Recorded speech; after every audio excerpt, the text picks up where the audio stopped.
And I should be recording in live. Hey everybody, it's Memento Galore, and welcome into the Sunday Community Check-In, where I'm going to be discussing what you can expect over the next week here on Twitch, as well as what you will see on the YouTube channel. One of the number one things I'd like to point out is Hearthstone, Hearthstone, Hearthstone, Hearthstone. All the hand motions. So essentially what's going to be happening is I will have daily content for Hearthstone on the YouTube channel at 10 a.m. and 2 p.m. Eastern Standard Time. After Tuesday's live stream, which will also be Hearthstone, the format will be as follows. One ranked gameplay video, and then one at the 10 a.m. slot, and then for the 2 p.m. slot, you'll be seeing one of the random other modes, either mercenaries, duels, arena, something else, just to sort of break up the monotony of just ranked gameplay. I have over the last few days been releasing my ranked gameplay. Oh goodness, and just to show the what have you, the sort of debts I'll be using. Again, nothing except for the Spell Hunter, Mech Mage, nothing too meta-centric that I can see anyways. So I want to be a little bit different. Again, those debts will be subject to change as the meta develops, and I need cards and strategies to combat it. But with that being said, so that's what the format's going to be.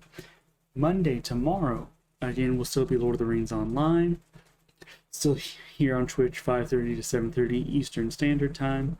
Tuesday will be Trading Card Game Tuesday. And that will still be Hearthstone. Wednesday, I am excited to announce that well, sort of sad to announce, and then excited for the alternative I've come up with. Wednesday was supposed to be sort of the, hey, I team up with another streamer day and stream something with someone. I've tried networking, and at this point in time, no one's really been interested from what I have gathered. Sorry, I should have stretched before the stream. But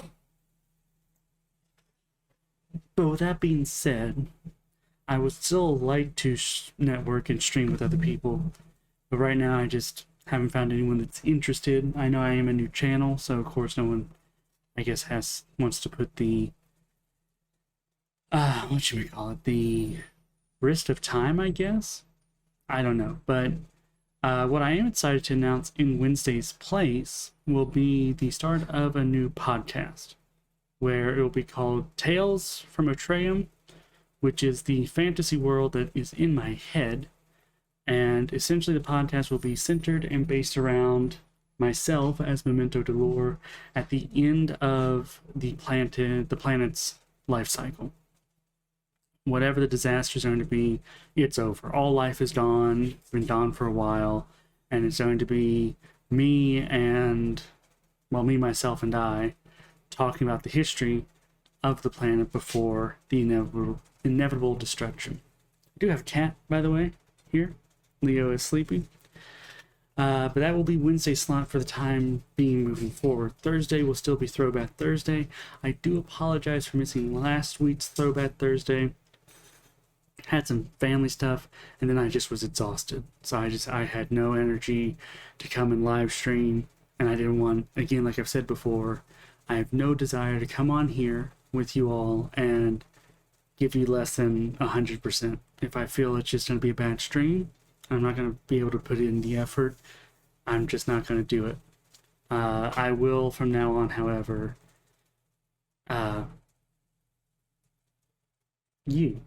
Yes, I know, the cat's on the bed. I will, however, be more vocal. Post on Twitter and Discord. Hey you, Sophie, come here. No, Sophie, leave the cat alone. Sophie, come here. Oh, she's under the bed. Whatever. But that's what you can expect on Twitch. And then YouTube, again, besides the daily Hearthstone content, Dragon Age will still continue. The VODs will still be uploaded. This VOD, however, will be a little bit later. as I am going to I have all the Hearthstone content for next week recorded. With that being said, after this week, you will see Hearthstone content because I'm going to try to record all my ranked gameplay just so you don't miss a rank up or rank down, as you will see in some of the videos. You'll be trailing me real time about 2 to 3 days after starting this week, because again, I already have pretty much all of all of this upcoming week recorded. So after that, you'll probably be trailing me about 2 to 3 days, just so I have that backlog, so that if there is something that comes up, at least I know there is going to be content on the channel, because that's the most important thing to keep you all coming back. I am exploring some other avenues and options. I've looked into Super Auto Pets, which I play in my off time. I've looked into doing maybe EU4 content because it's something that I'm sort of decent at and I enjoy playing. I've also looked into, what was the other one? Super Auto Pets, EU4. Oh, and Shadow of Mordor and Shadow of War, just to have other just sort of similar vein content, but something that's just not copy and paste doing the same over and over again. I do have a new setup here because I have been listening and I've been trying to play with my mic, and I can't for some reason, again, because everyone says I sound fine, and when I do the playback here I sound fine, but anytime I do a recording I always feel like I sound a little garbled. And I've watched tutorials online, and I've watched settings and filters to apply here in Streamlabs OBS, and I just cannot seem to deal with it. I don't know what the issue is. The mic is just a standard Blue Yeti. Blue Yeti. So I mean, it's nothing like I have a $5 mic or something. It's a decent set of hardware, but it's not anywhere near like a professional studio mic. But I feel I shouldn't sound as bad as I do, and I do apologize if some people tune in and you listen and you found me on YouTube either through Twitter or recommendation or what have you, and I do sound garbled, and I don't know how else to really fix it, because sometimes in the video I sound good, and then other times it's just out of nowhere I just sound like I don't even know why I'm wearing these, if I'm being honest. I'm not listening to anything. I'll set things down. I do have a new setup to sort of help combat that, because I think some of the issues is my computer is literally right here. I have my hand on my computer, and of course it's got fans and it's blowing out, and I do have a noise gate, right? So when I'm not talking, you're not going to hear fans, you're not going to hear me click on the keyboard, type anything in, anything like that. But I'm trying to find the right setting to where when I'm speaking, it'll only pick up my voice. Because I also have, of course, the squeaky chair, which is on the list of things to fix and change. There's a lot of things on the list, running down of what needs to be done, and it's just it's one of the things that has to be dealt with. Another thing I'd like to talk about is I am working on thumbnails. I am doing my best. I'm still sort of learning. It's a small learning curve, and I haven't got over it yet. I'm also working on losing the weight and everything, because again, my back, I've caught myself stretching and doing things like this in videos, and it's just one of those things where until my back is better, I'm just going to keep doing, because I need to be comfortable. And especially with long recording sessions, that's just one of the things I have to deal with. For now, again, going to be working on that. So far, I've been having a good time. I haven't had, knock on wood, haven't had any trolls come in. You know, I've had the people who have come in, oh, you want followers, pay for this subscription, or oh, you want this. And And I'll say it again, just so it's stated, as well as it's all, I think it is stated in the rules. If not, it should be. I'll check it after the stream. If you want to self-promote, either if you're an artist or you're another streamer or whatever, ask me privately first, because the thing is, my respect for what you do will go from here to about down here if you come in and you can be cordial and just asking, hey, I have this service. I'm a graphic artist. I design banners, badges, so on and so forth. That's fine. I show my socials before the stream and after the stream. Contact me privately. Even whisper me here on Twitch. I'd be willing to talk and review your portfolios, review certain things, and see if I'm interested. But, and this just goes for anyone, anything, just don't blindside me and go, hey, here's my thing. Because again, honestly, last Sunday check-in, I had a person come and follow, and we watched clips of him playing games and talking about it. And it was a good time. But the person asked. It wasn't just oh, here's my thing, look at it. It's like, hey, you want to look at it? It's like, yeah, sure. Because he was kind and he asked. It's never going to be a thing on race or gender or creed. I don't really care. If your content's good and if what you do is good, I'll check it out. And and that's gonna be for anything. That's even later down the line for game developers and so on and so forth. If you make a good product, cool. I'll share, I'll promote, I'll do.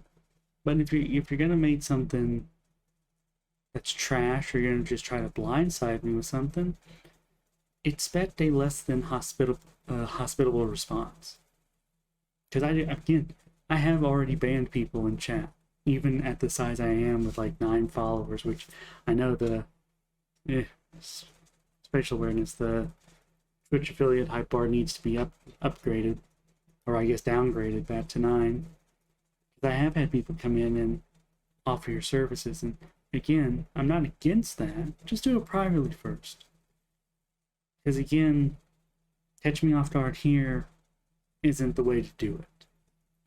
But no, I've been doing pretty good. Just been busy recording, been busy with real life stuff. And of course, happy Easter. I can't believe I'm like almost 14 minutes in. I haven't said happy Easter. This is the Easter Sunday stream. I sort of went and did some scouting on Twitch today and just sort of looked at the just chatting category and just sort of seeing what other people are doing. And my gosh, there's a lot of us, aren't there? There's a lot of us that just want to sit here in front of the camera and yammer on. There are very attractive people. There are very not so attractive people.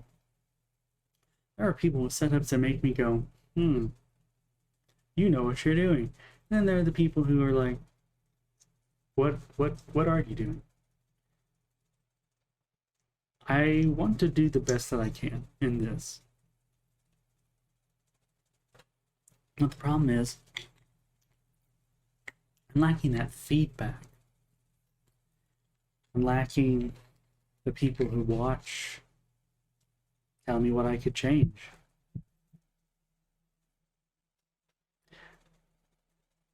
I am just here, talking to the void. And it's somewhat therapeutic, if I'm being honest with you. Getting out my thought process, my mindset. Oh, I will say this. Speaking about process and mindset and how I feel, up to 14 subscribers on YouTube.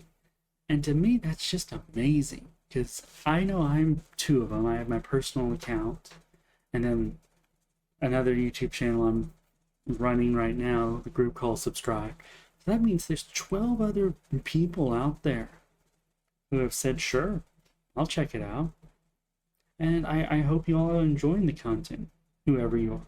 Oh, I do know, of course, that a friend of mine, Craghammer, uh, is also subscribed, and another friend of mine is subscribed. So that's 4. So it's still 10 random people. Is still pretty good to me. But I've been enjoying this, and I hope whoever watches this, I hope you're enjoying it too, because it will be different. I remember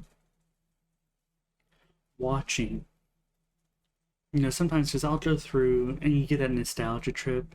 You need to like get a good handful of member berries and go through and watch like some YouTubers' old clips, and just like watching some of like the old Yodscast stuff back when, like, over 10 years old now on YouTube, and just listening to their setups and their mics, and listening to them yammer on, and it's somewhat inspirational because I feel,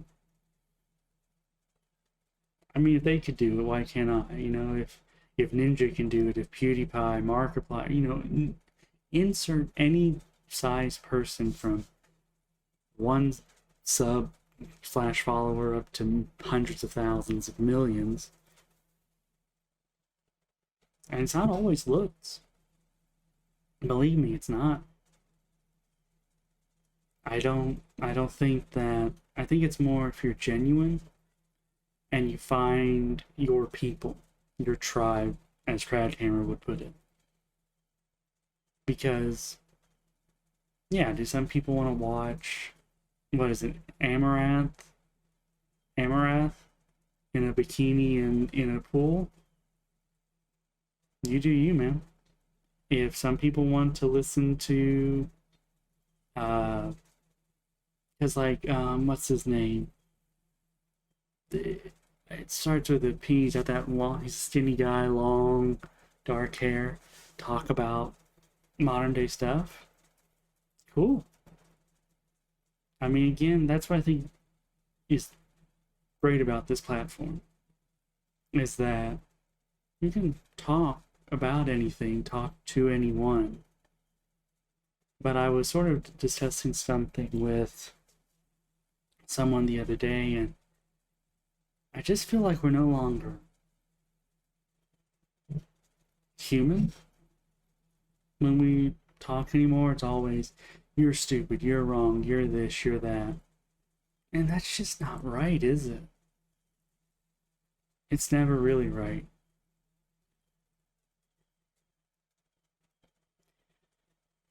I just I just don't know some days. Some days we have bad days. We all do. And then we have the good ones, but I feel anytime you disagree with someone, or you say something opposite to their beliefs, it is our express human nature to say you're wrong or defend what we say, what we think is right. But honestly, I feel how you, it's never, in my case, in my experience and beliefs, it's never how you're attacked that matters. It's how you defend against it. Because, and this isn't the hot take of the century here, but I'm a white Southern male, Christian, and a lot of people just look at me and will tell me, you must be racist. You're a Southern white male. You have to be racist. It's like, no, not. I don't believe I am. I've never judged someone on the merit of their skin color or gender or anything like that, to my knowledge. That's not true. Actually, I take that back. That's not true. I have judged, getting in the hot seat now. I have judged partners on their race and gender. Like I've been, like my previous partners, again, it's like I was attracted to them because they were an opposite race from me. And it's sort of like, yep, I like that.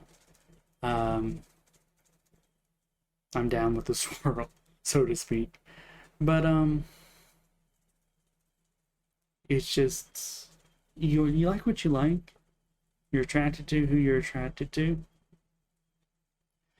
But when it comes to getting back on topic, when it comes to defending your beliefs, if you match aggression with aggression, you know, that fire with fire sort of situation, everything just gets burnt down. There's no point. And that's sort of the thing, right? Like with politics here in the US. I can't speak for anywhere else. I have seen some things from other nations, but when it comes to here in the US, essentially it's not, for the most part, during election cycles and campaigns. If it's a big one, you know, like the president or senator, sometimes even I've seen it be House members, but very rarely, at least where I'm from. But it's always, this is why my opponent sucks, instead of this is why I'm the better pick. Because they'll say, oh, he or she is anti this, and I'm pro this. Well, that's all good and fine. But what are you going to do when you get into your position? What are you going to do when you get there? Because again, I would have so much more respect for a presidential candidate, or senator, or fill in the blank, if when attacked, they didn't lash out back.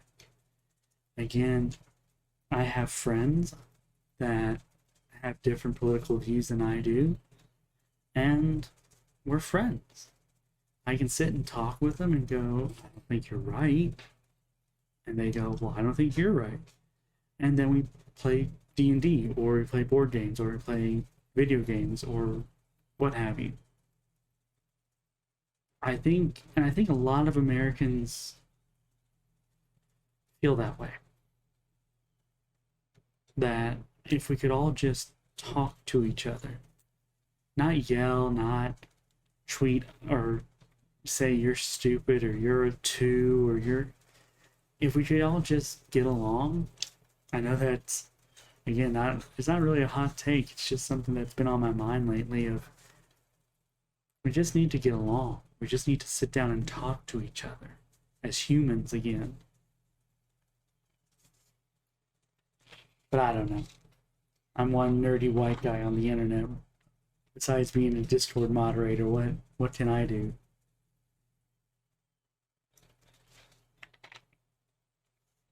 But anyways, enough on that. I guess what we can discuss is, of course, Moon Knight and Halo. So this is sort of we're going to talk non-spoilers for a moment, and then I'll, in the YouTube video, in the VOD, I will put spoilers ahead, so you don't have to worry or skip or anything. But anyway, so non-spoilers for Moon Knight, which by the time I feel anyone really watches this, because it's already Sunday, we'll be on YouTube maybe Monday, Tuesday. We're already looking at the next video episodes coming out. So if you haven't watched by now, I understand maybe some people like to binge watch. I'm usually that guy. I'm the guy, if I can, I'd rather watch something from start to finish. I checked out the episode of Moon Knight, the first episode of Moon Knight and Halo, and I was like, sure, why not? Moon Knight, I preference this with, I don't know the character from the comics. It is purely, I know him from the show slash memes that you see. It's a good show. I just feel, again, it's suffering from the Marvel bloat, and I've talked about this before, where it's just Marvel. I'm glad Star Wars is calmed down a little bit, because again, with Kenobi coming out, it's like, hey, it's sort of that time for something Star Warsy to happen.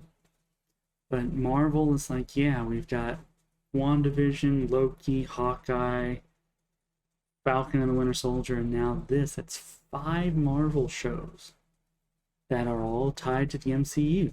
And we're not even talking about like What If, which may be now tied in because of the multiverse coming out, Multiverse of Madness. And I just sort of feel like I could honestly almost not tell you the events of the other 4 shows, even though I've watched them to completion.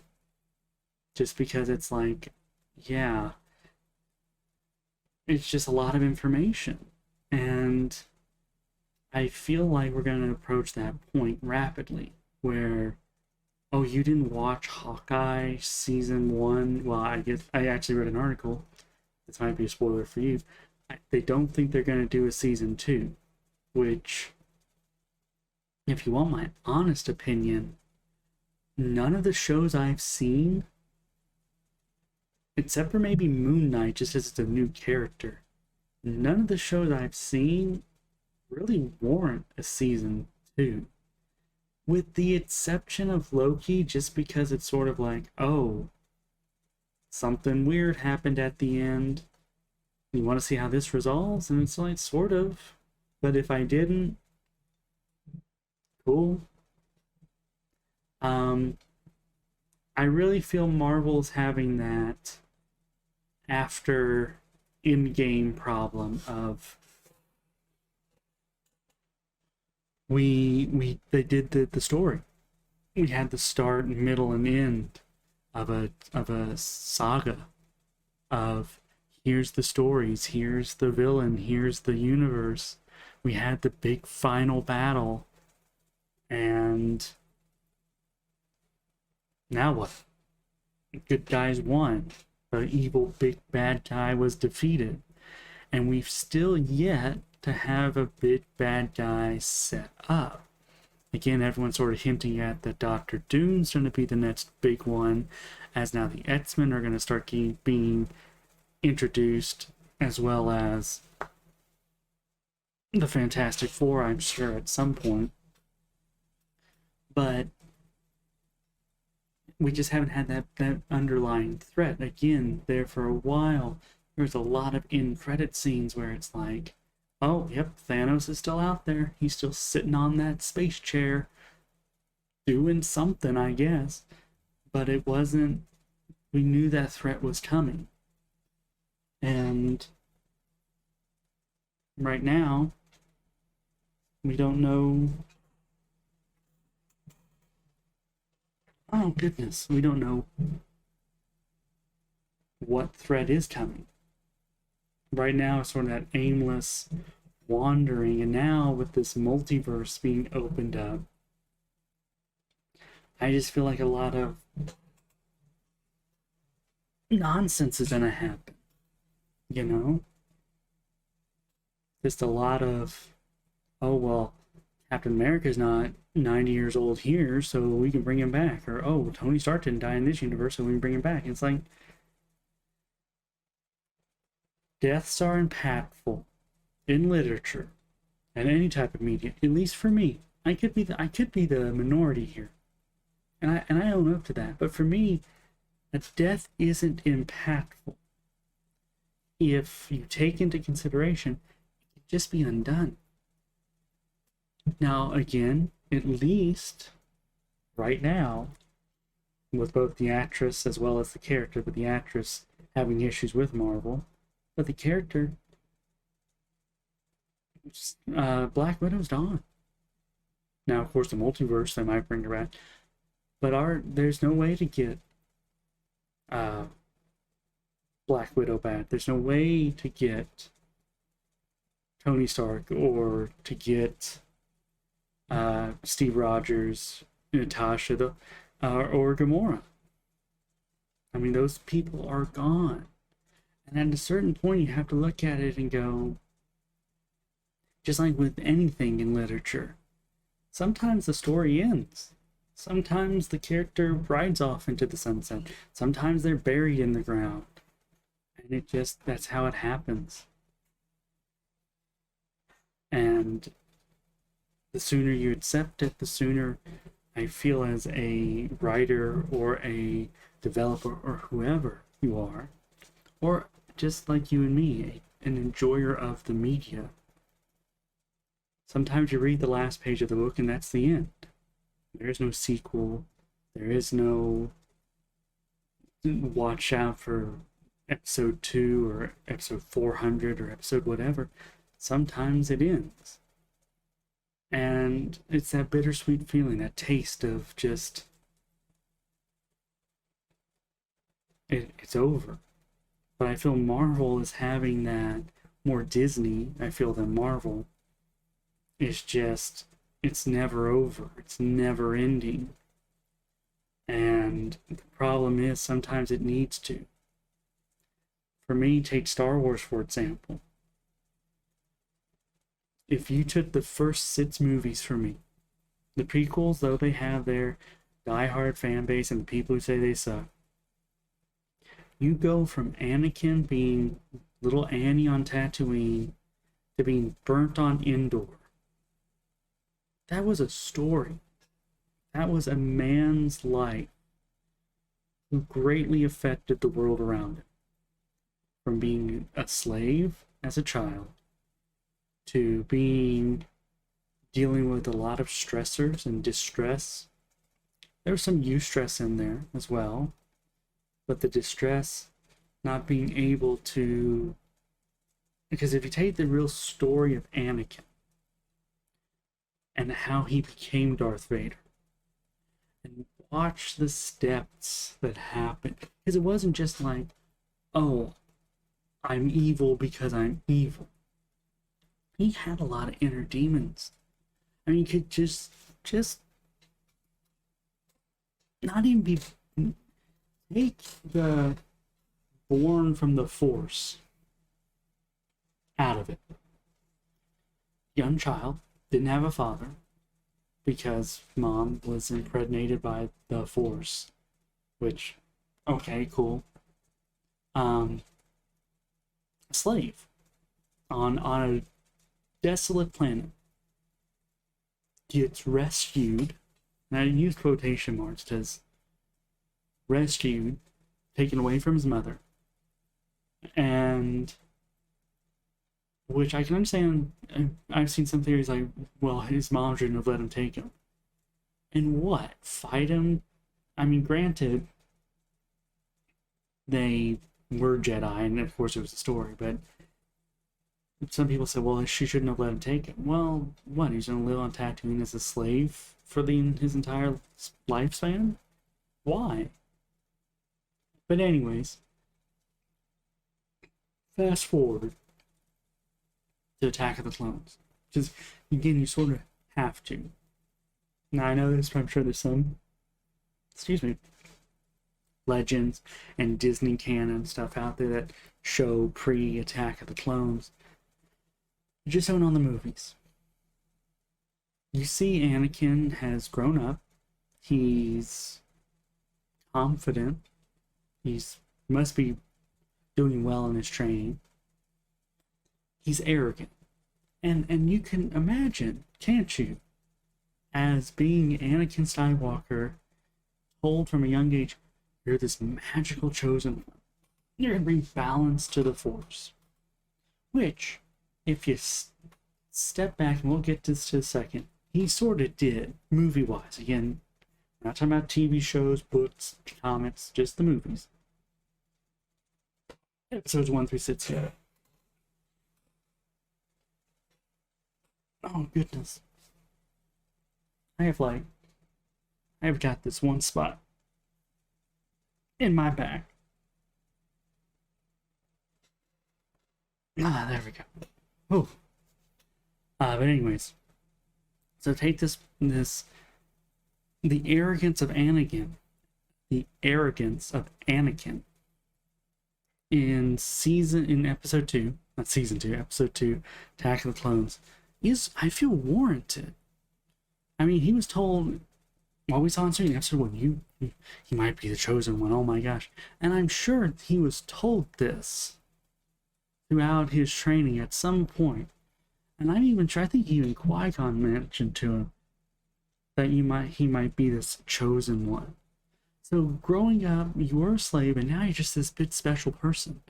Everyone's eyes are on you. Of course, we know Palpatine had other motives for having his eyes on Anakin. But with that being said,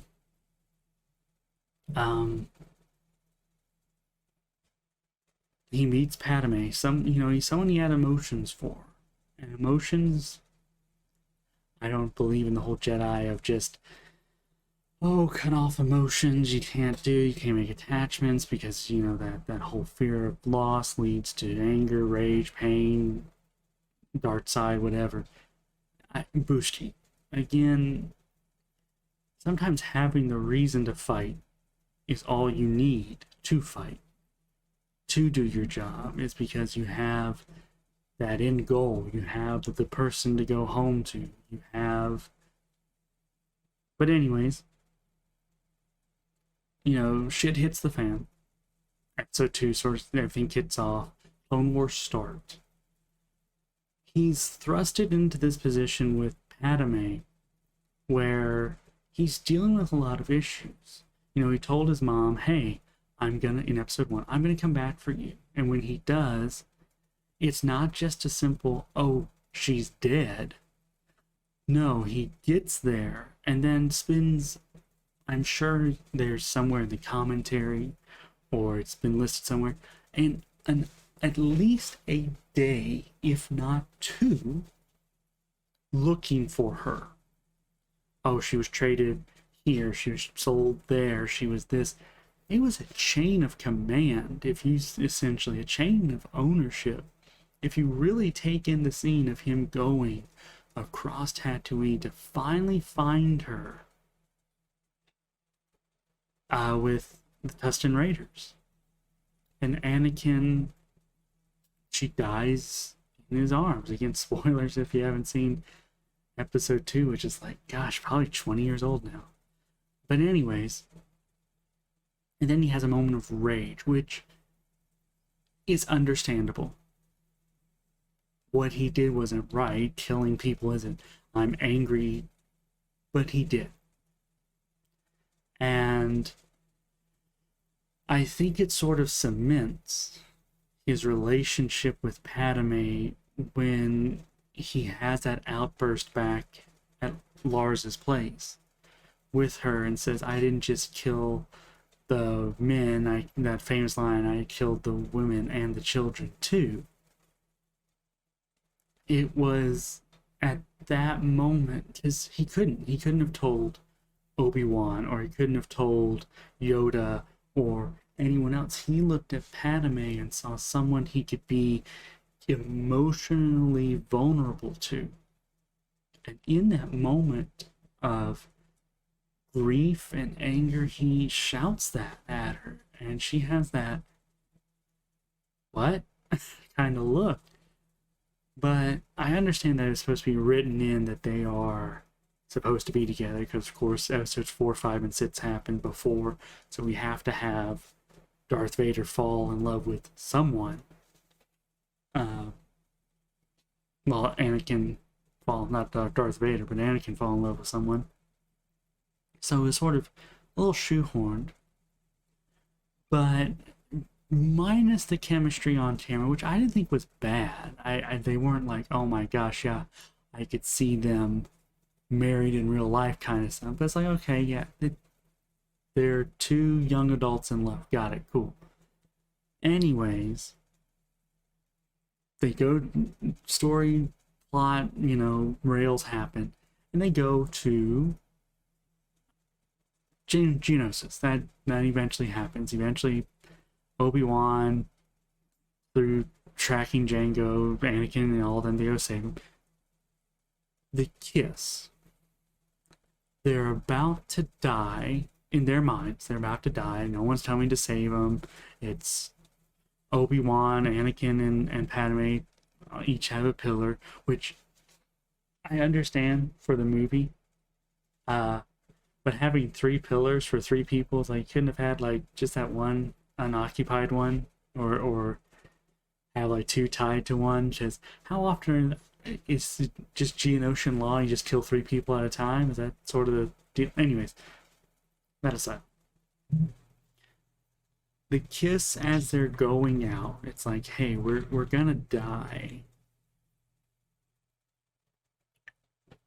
I love you, you love me. Here's the kiss.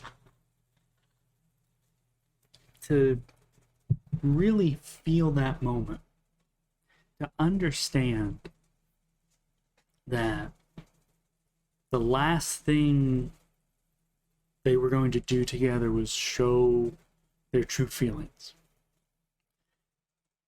He's powerful. Like, it's not the first movie, book, anything to do that. There are often many scenes between the will they get together, will they not characters. Oh, here's a moment of conflict, a moment of strife that they don't think they'll get out of together, that they go, I love you, yeah, I loved you too. Oh yeah, well, now that we're gonna die, or I'm moving across this country, or fill in whatever thing that's caused this outward expression of emotion to be prevalent, have it shown and displayed. Just know that for me, again, I have nostalgia lens when I look back at the prequels, as I was my Star Wars childhood. It was more impactful to me than what the sequel series trilogy was. But anyways, they survive. Clones come in. Whoa, they get saved. We then have an entire war. Again, we're talking about the movies, we're not talking about the show and any other subsequent media that talks about it. An entire war has happened. And of course, you're going to lose soldiers, you're going to lose friends. There's going to be things that happen, which, yes, the show goes into deeper detail. But this was supposed to be hopefully sort of like the American Civil War, wrapped up in a week type situation. Millions of clones. We're gonna go across the galaxy. We're gonna fight the Separatists. We're gonna end it. We're gonna get Dooku. We're gonna end it. And it drug on, planet after planet, battlefield after battlefield. It just drug on. Meanwhile, Anakin's coming back to Coruscant regularly as a Jedi, as a general. Meets Padme. You know, they have their relationship, their secret marriage, which a lot of people gloss over. I mean, they were married. I mean, it wasn't just a, oh yeah, I love you, you're my girlfriend, your fiance, whatever. It's like they straight up got married. And that he was coming back and he was spending time with her. And he was being with her. And we see that in Revenge of the Sith. We see sort of the times where they spend together, where, you know, they're in the same apartment, penthouse, whatever you want to call it. And he's having the distress. He keeps having those nightmares, which, whether Palpatine caused it with the dark side of the Force, trying to mess with him, get him to come to him and trust him, or if it was just, again, seeing the future. And again, seeing the future, causing the future. But anyways, he can't, again, just like with any mental health issue or distress, Anakin couldn't go to his master, to his best friend, Obi-Wan. Because it's like, oh yeah, I'm having dreams that my secret wife, who is now pregnant with my child, again, didn't know twins at the time, my child is gonna die in childbirth. And these are not just like, oh yeah, oh she's dead. These are vivid nightmares. And I see that's where I think the Jedi failed. There had to have been some sort of counseling service, right? Because they're a multi-planetary intergalactic defense force, peacekeepers. I mean, they weren't even a military. They became a military, and throughout many times throughout their history of legends and even canonical stuff, they had to be. But this version of the Jedi weren't fighters initially. They were just, the Jedi were like, you use the Force. And I understand the Jedi's approach. I don't think it's right, but I understand it. Of, you're a Force-sensitive child. We're going to teach you how to use these powers. Or like, Charles Xavier mutant situation of, we're going to teach you how to use these powers and not be evil for the sole fact that you could force choke someone to death, or you could electrocute someone, or you can use your mind powers to manipulate lesser intelligent beings. Let's not do that, though. That's not good, But especially when the war started, and I understand that Earth isn't a real good example for this either, but these were people who were like, in most situations, turned on the little laser sword and was like, I have this, you have a blaster. I can deflect your shots. Stop being stupid. And in most cases, I'm sure it went. Cool. Issue resolved. Not going to deal with it. Not going to... Because again, most planets had a militia, but there wasn't really a army. Again, there wasn't until the clones, the Grand Army of the Republic. It's just like, we deal with internal issues. I mean, it was a whole big thing. Again, Naboo in episode 1 had no militaristic real fighting power to combat the Trade Federation's droid blockade.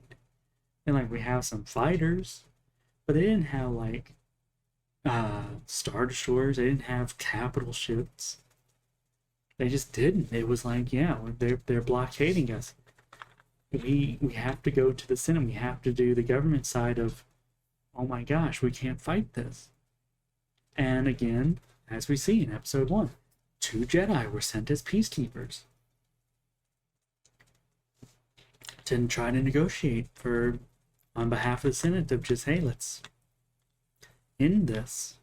We have little laser swords. We'll cut you in half. And again, droids don't really care. They just do their program. But that being said, going back to episode 3, Anakin has to find someone that he can talk to about it, because he can't talk to Padme about it. He's already told her about the dreams.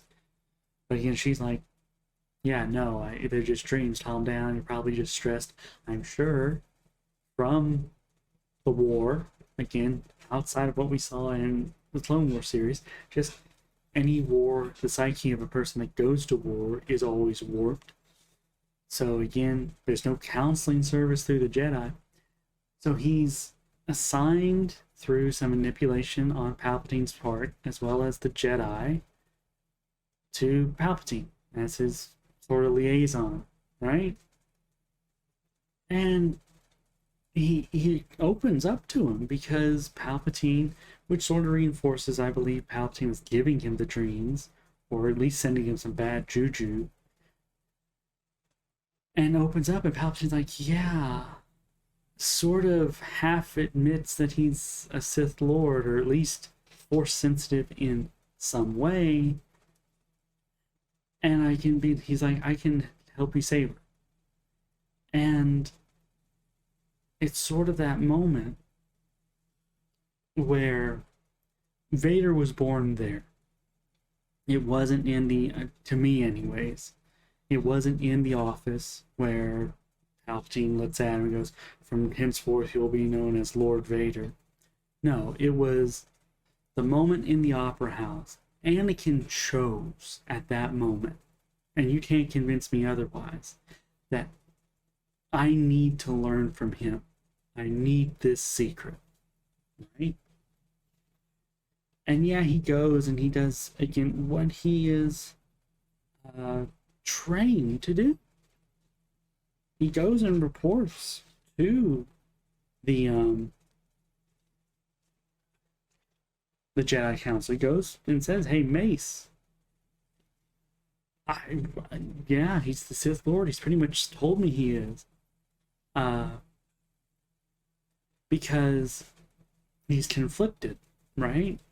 He's like, I need the information. I can't kill him, but I also, I need to. He needs to be stopped."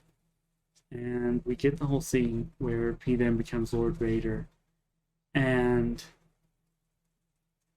it's sort of that in for a penny, in for a pound type situation, right? He essentially is the reason Mace dies, and I don't believe Vader was behind. Again, even, and what supports my sort of theory and belief is, on Mustafar, he talks about his new empire, his new world that he's going to build, to both Padme and to Obi-Wan, of just, I know what's best, because honestly, the people who were doing this before me didn't know what was best. Again, it is a sad reality, isn't it? That the Sith Lord was right there in plain sight. It wasn't like he was like again, Jar Jar Binks. It was the Chancellor. It was essentially you were playing a game of chess as both kings. So no matter which side won, you won. I would have liked to have known. I'm sure that it's explained because there's so much media out there. What Palpatine would have done had the Jedi just sucked and the droids just steamrolled them. It would have been like, well, I guess I got Dooku and Grievous. That's cool, and Jedi are dead. But anyways, he's the reason Padme dies, and I'm sure that rage and grief fueled him to be Vader. Especially, I think, besides giving the life support he needed and the robotic prosthetics, I'm sure he wanted to hide behind the mask. Because you can't really be the reason your wife died, and you're, at that point, believing your unborn children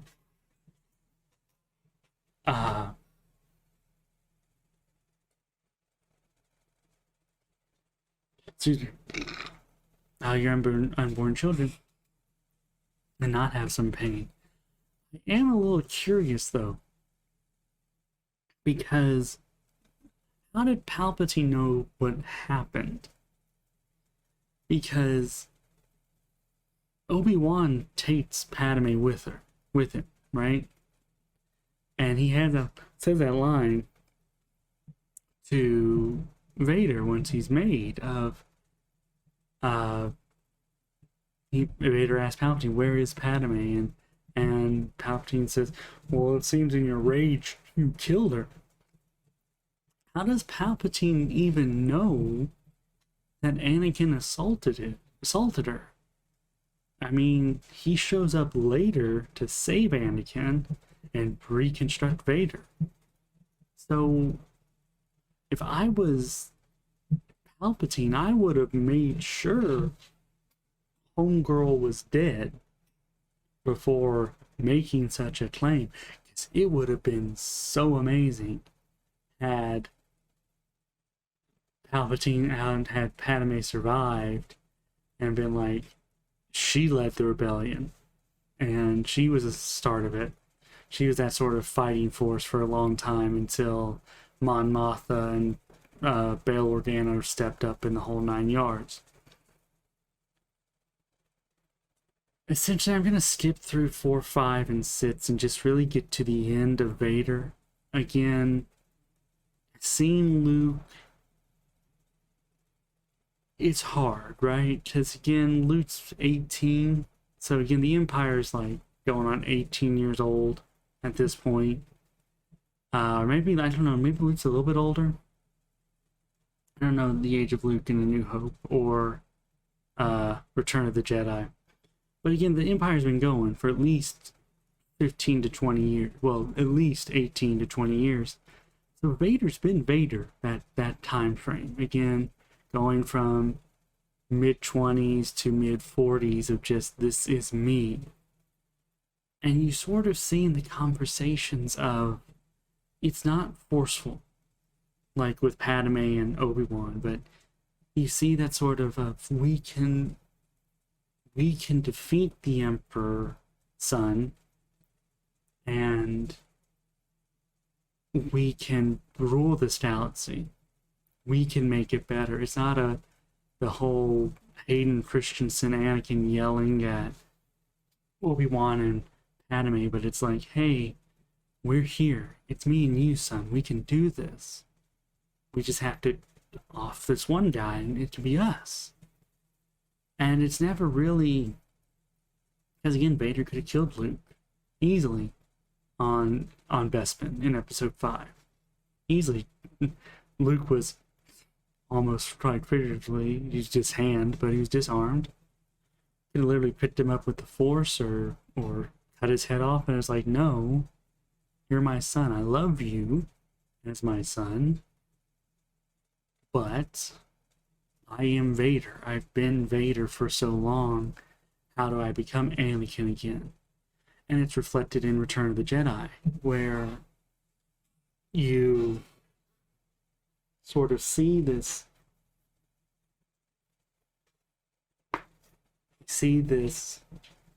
I really feel that it's not the Return of the Jedi in a sense that Luke becomes a Jedi. I feel it's more, for me, when it says Return of the Jedi, it's not the Jedi as a group, but it's Jedi as a person. And because Vader becomes Anakin there at the end, both symbolically and literally, figuratively and literally, where figuratively he is the guy, he becomes a Jedi at the end, he kills the Sith Lord, and literally, he, as he's dying, he's like, no, I'm no longer Vader. Take this helmet off. Let me see you with my own eyes. Let me die as Anakin, not as Vader. Not as this monster I became. Rewinding, though, a little bit, because I talked about, like I said, I was going to talk about the balance, and this isn't an original theory. I've read so many articles and I've listened to videos. Anakin brought balance to the Force, because again, for the longest time, and we're told why with Darth Bane and the whole 9 yards.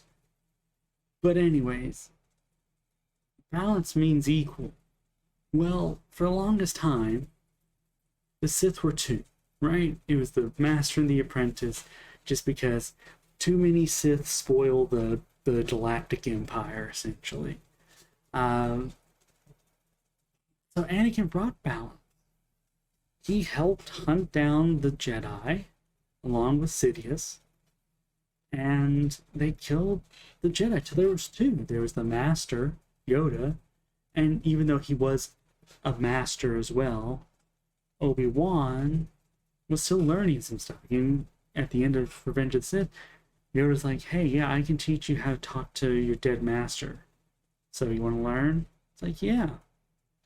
There were two Jedi and two Sith. It was balanced, again, in the movies. Not shows, not Ahsoka Tano surviving, not in games where these people... It's like, no. In the movies, we're told very strong Sith, very strong Jedi, and then evenly matched ish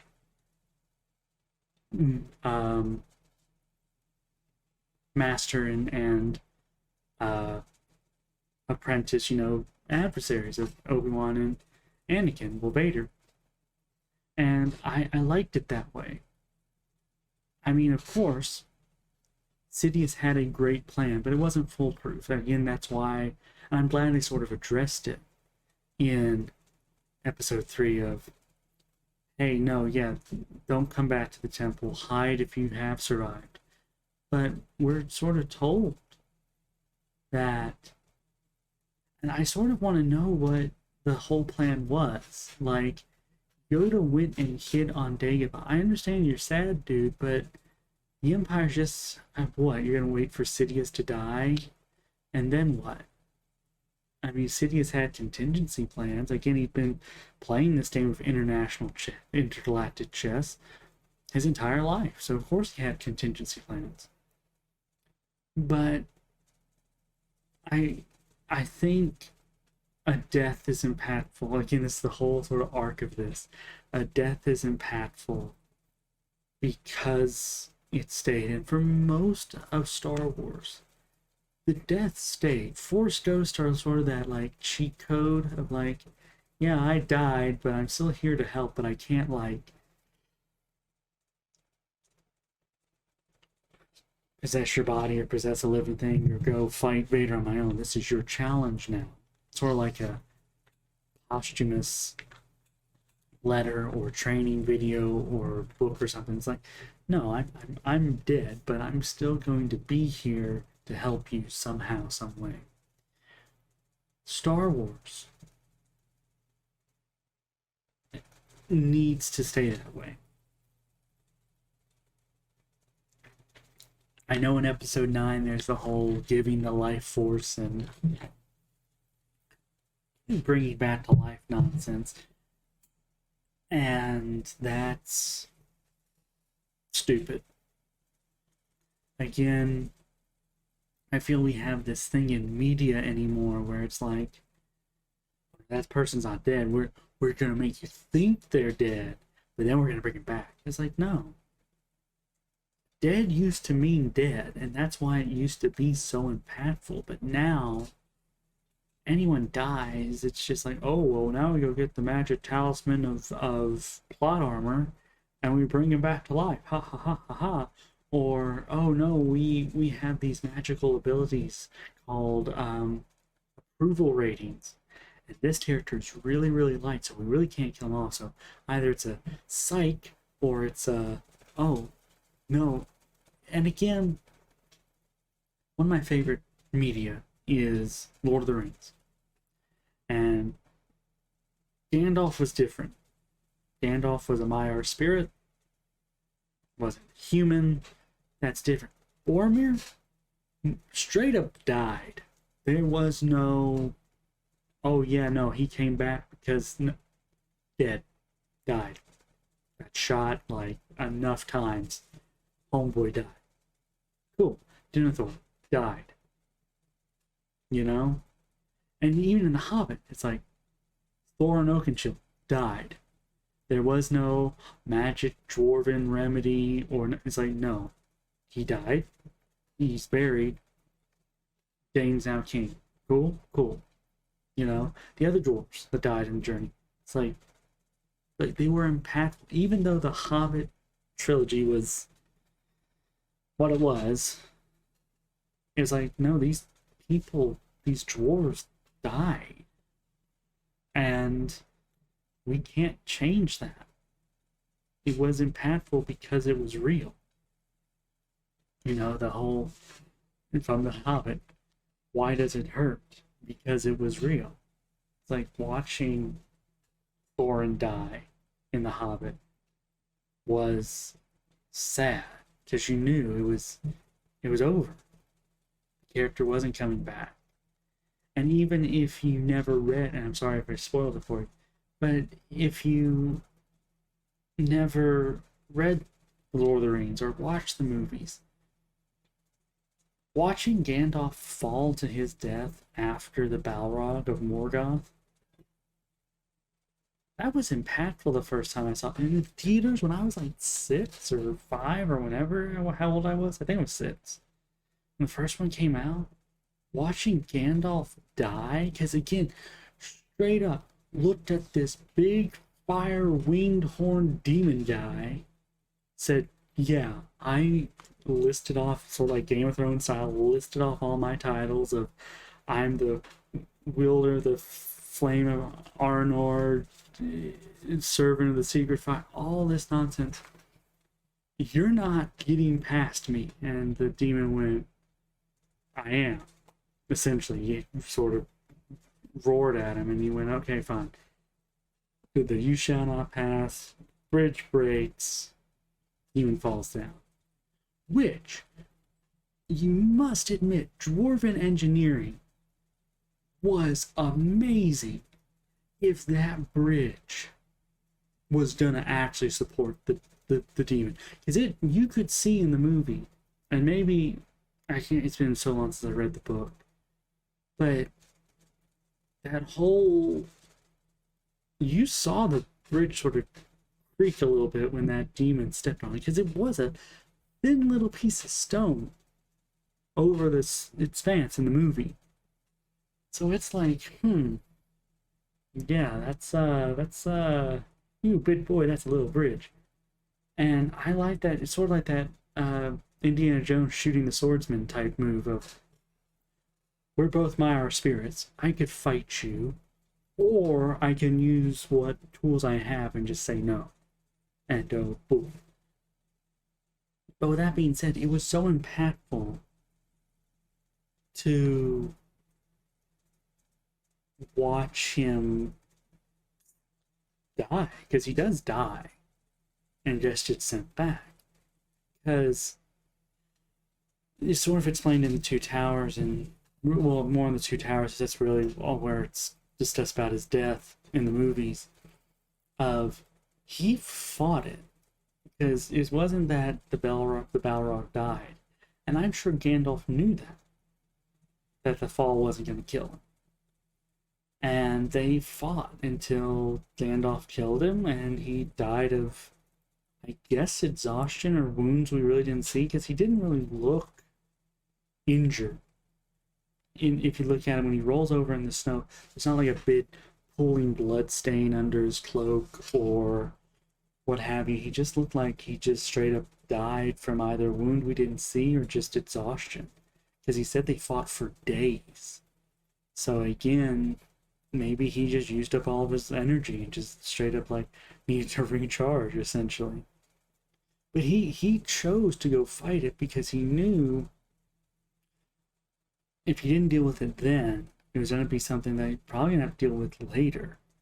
And that's something that the movies don't really show off, is that Sauron, sort of like Palpatine, really played the cards to his advantage of, I'm gonna hit here all at once, spread out the resources, and make a deal, because the dwarves and the elves were fighting Sauron and Mordor and Rhûn and Isengard and goblins and the Haradrim, all of these people.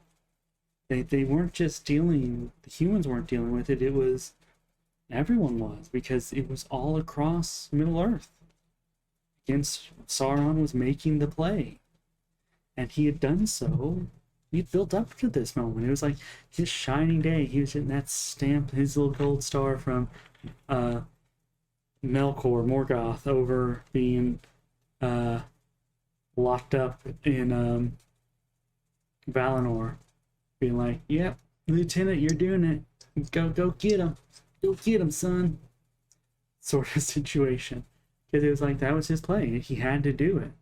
He sensed the weakness. He built up forces, sensed the weakness, and struck.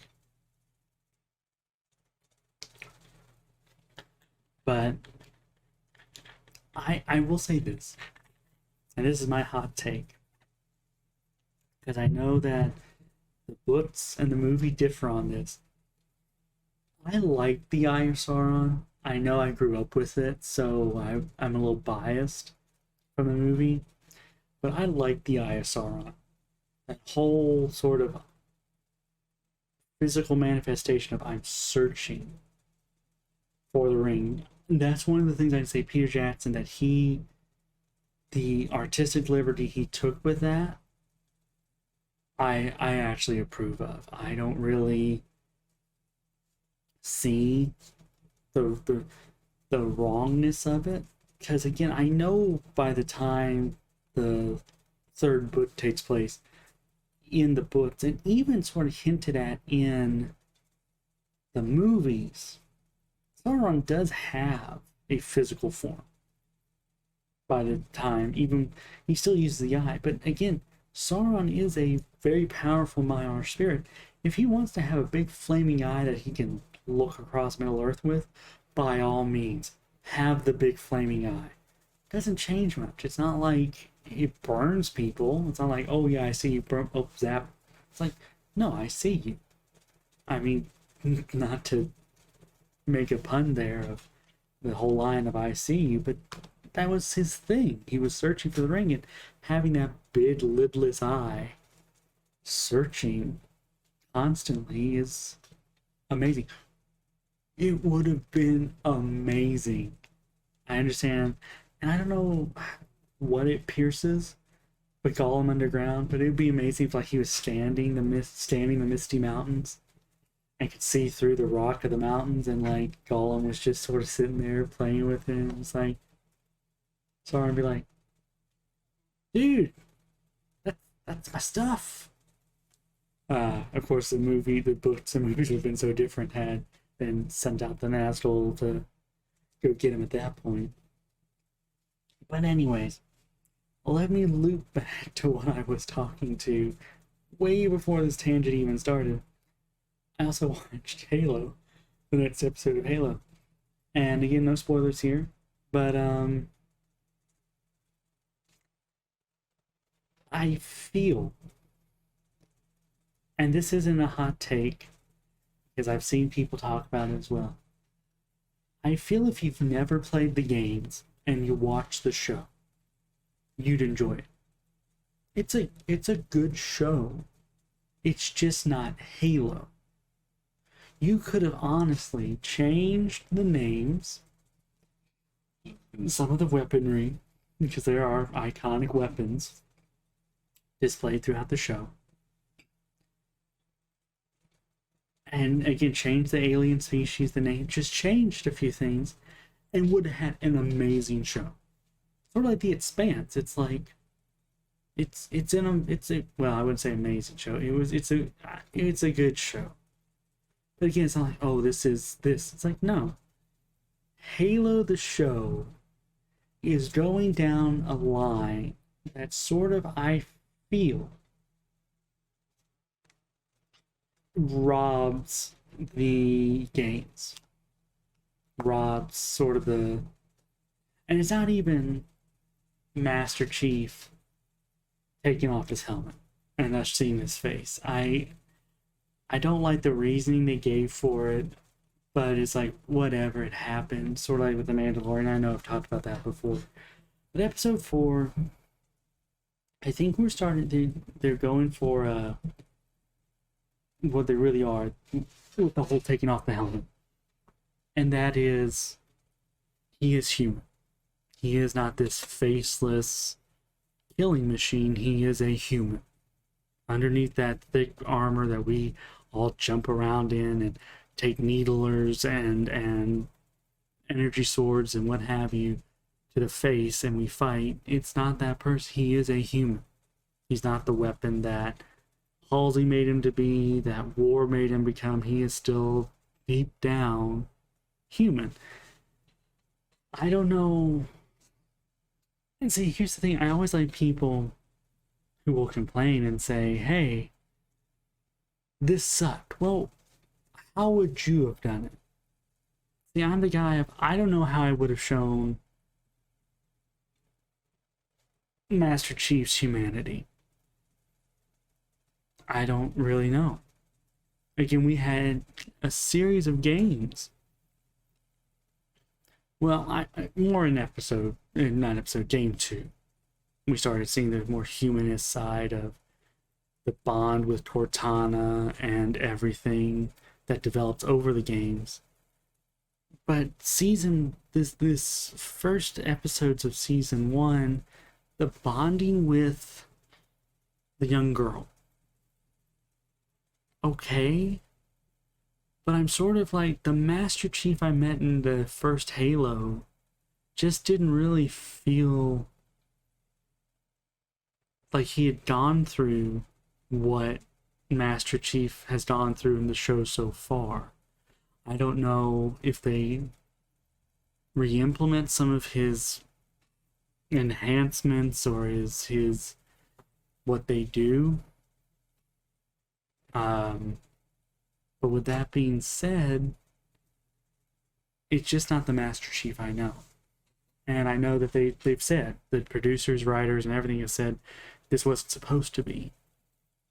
But you sort of advertised it that way, where we've sort of seen a lot of the action shots in the previews, further in the trailers and everything. And now it's more been oh, well, he's human, and let's explore his human side. And, oh, we're going to show that he can operate Forerunner technology, and so on and so forth. And it's like, cool. But I just feel the way they went about it isn't the way I would have. But they accomplished the goal of showing he is human. And that's why I'm not going to be on Twitter going, oh, this sucks, this isn't. It's like, it's not that I don't think it sucks, it's just not how I would have done it. Again, special effects have been pretty good. The acting so far has been spot on for me anyways. Cortana could have been a little bit better, I think, but I have to understand that the Cortana I know, the Cortana we get in the show is new. I mean, we watch her, the light switch flip on, the program start, essentially. I'm not going to spoil how that happens. But it's just like, yeah, hey, you're sort of seeing Cortana in her infancy. So, taking that information and going, okay, sure, yeah, I can live with that, and go on and watch the relationship between Master Chief and Cortana develop. Okay. And I like sort of the back and forth they've had. It does sort of see, like, there is a scene where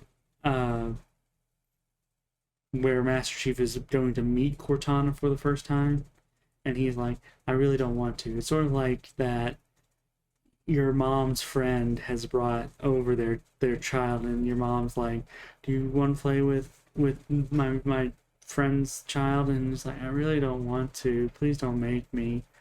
And again, okay,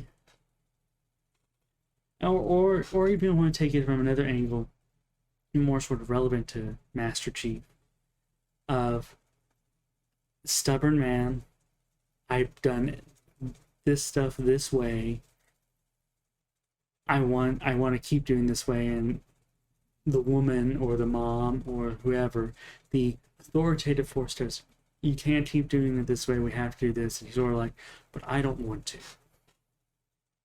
And they captured that very well. Again, I should learn actors and actresses' names, but the guy who plays Master Chief in the show captured that of just, no, I don't want to do this. This sucks, this is stupid, please don't make me, this is not going to be worth the trouble.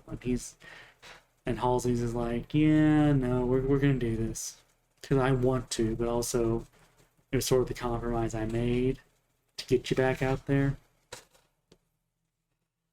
They sort of left episode 4 on a cliffhanger of things. I don't want to spoil anything, and so would I say getting Paramount Plus to watch the Halo series is worth it? No.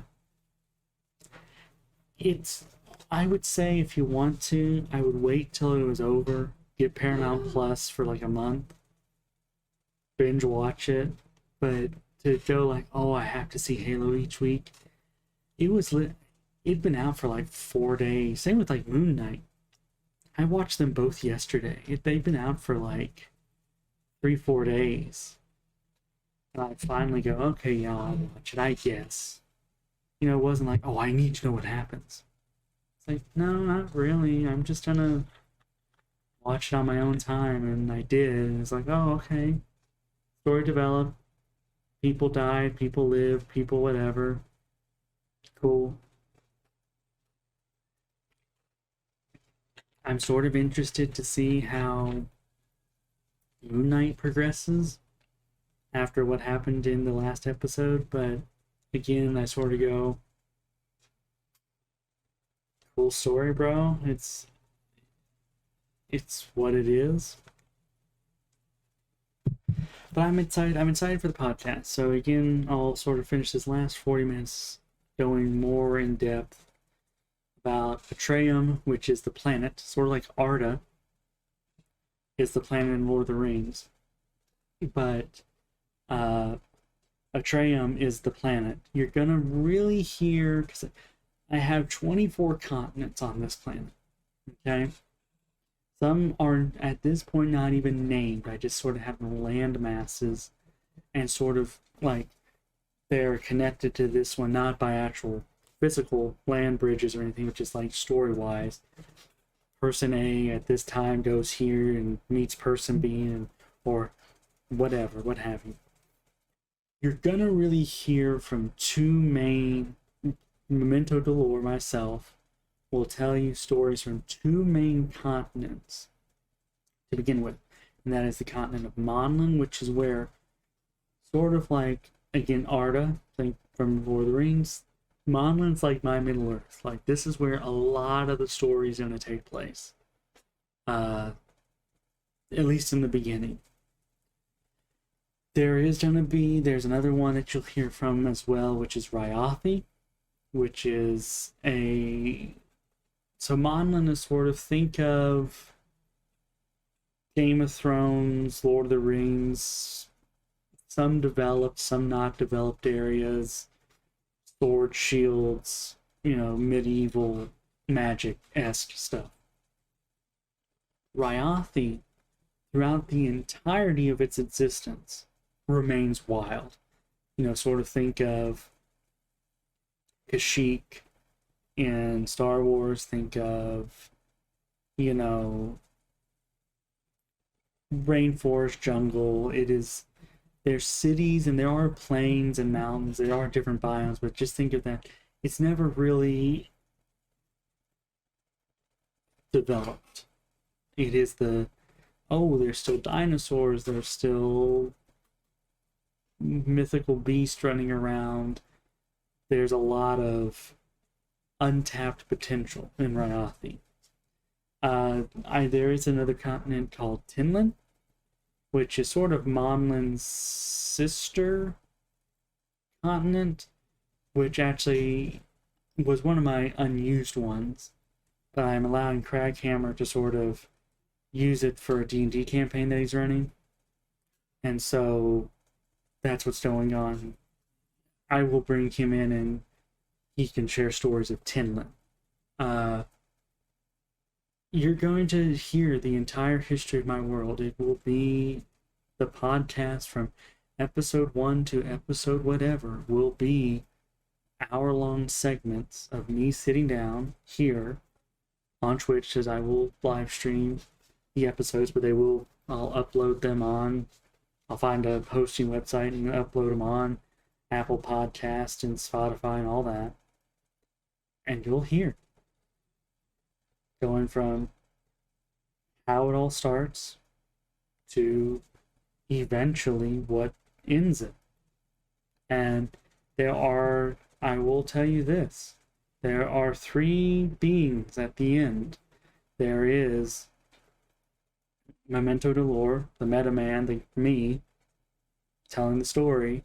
There is a fox, demon creature, and then there is a female goddess. And those are the 3 surviving people throughout all time who are there at the end. And other people may play those characters and tell you their stories. Uh, no, but it may just be me. I may get like voice mod, have a female voice for the female character, and the Fox character will have his own voice. Again, I've ran D&D campaigns, and they've met the Fox demon, and so on and so forth. But we'll see. But definitely for the first few episodes, as I said at the start of this stream, it's going to be Memento Dolor telling you, here's how it started, here's why, we're at the end, but it's not like the end happened 10 years in. This is thousands upon thousands of years of life on this planet of Atreum. And who knows? Maybe it'll take off, maybe not.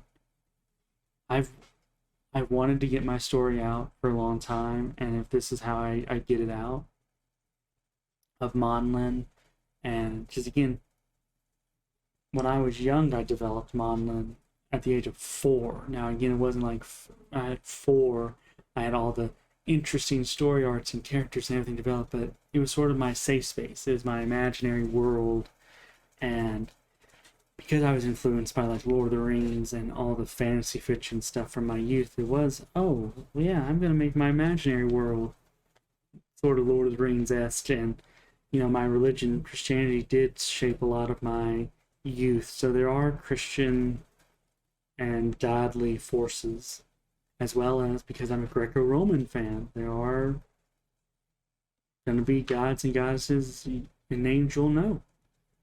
And there's a reason for that, which will be explained in episode 1. So there's sort of a little teaser for those of you who have stayed here that long. Again, I'm going to keep them rounding out. I will work on scripts to read from, have sort of like cliff notes, and again, sort of like with a D&D session of like, you're going to start here, little filler, get to main point here. But just because there's filler stuff, it is all interconnected. It's not just this name's mentioned one-off. There may be episode 1 may mention a name that episode 15 is about, or episode 3 names a place that episode 29 is about. It's going to be that sort of, because it's someone telling the story, which is, again, I'm trying to market it as I'm selling my fantasy series to you as the listener, of like, here's my story, here's my ideas, here's the world. Because I've tried to write this stuff down multiple times over my life. I'm 27, and I think I've given it 18 attempts. I mean, that's almost once a year of literally sitting down and trying to write it. And I'll start, and then it's like I get writer's block, or I get this whole, it's not good or whatever. But with the podcast, it's like it's out there. Once I put it out there, once I speak it in, it is sort of like I'm speaking the world into existence. So when it happens, when it finally goes, and I finally say it, that's it. I do reserve the right, however. Retconning will be a thing. Because it is a being. It's not a perfect memory being, just like I'm not a perfect memory guy. He may get something wrong. He may tell you. And when I said there's 3 people at the end of the world, it will also be, of course, you. As we're watching Atreum die, it will be you listening to the story. So it'll be interesting. I'm going to play around with some stuff on Tuesday before streaming Hearthstone to sort of see, to get stuff ready for Wednesday. See the sort of format I want to do, look into some podcasts, see how they do it. I don't want to just straight up copy people, but it's like, hey, they're doing something similar. I like how they did this.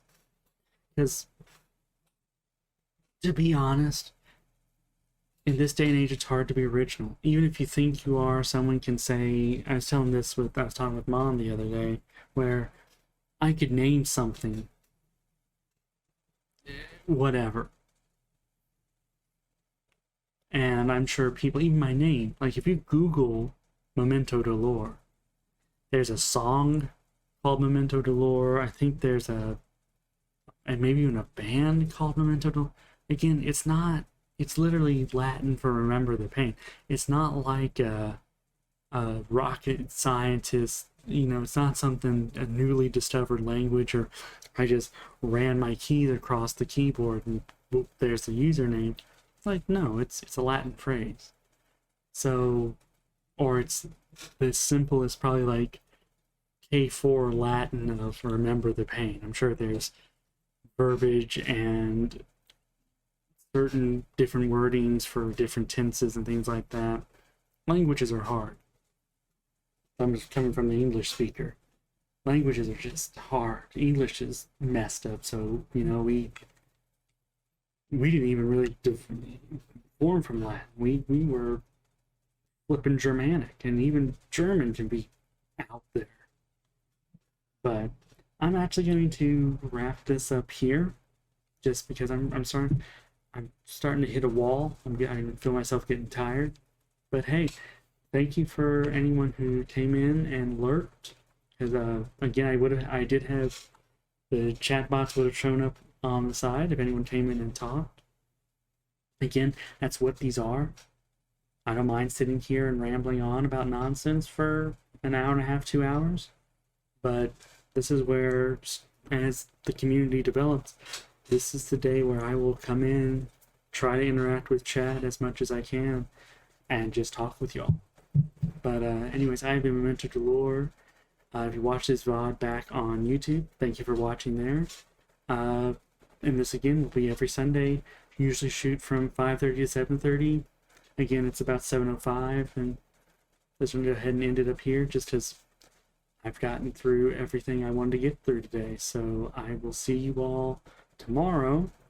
Well, again, this VOD's gonna be a little bit late, but again, 5:30 to 7:30, I'll have various different things. As of right now, at the time of this live stream and recording, posted on YouTube, I will be live Sunday through Thursday, 5:30 to 7:30 Eastern Standard Time here in the PM. So feel free to join me. But anyways, I shall see you all next time. Bye.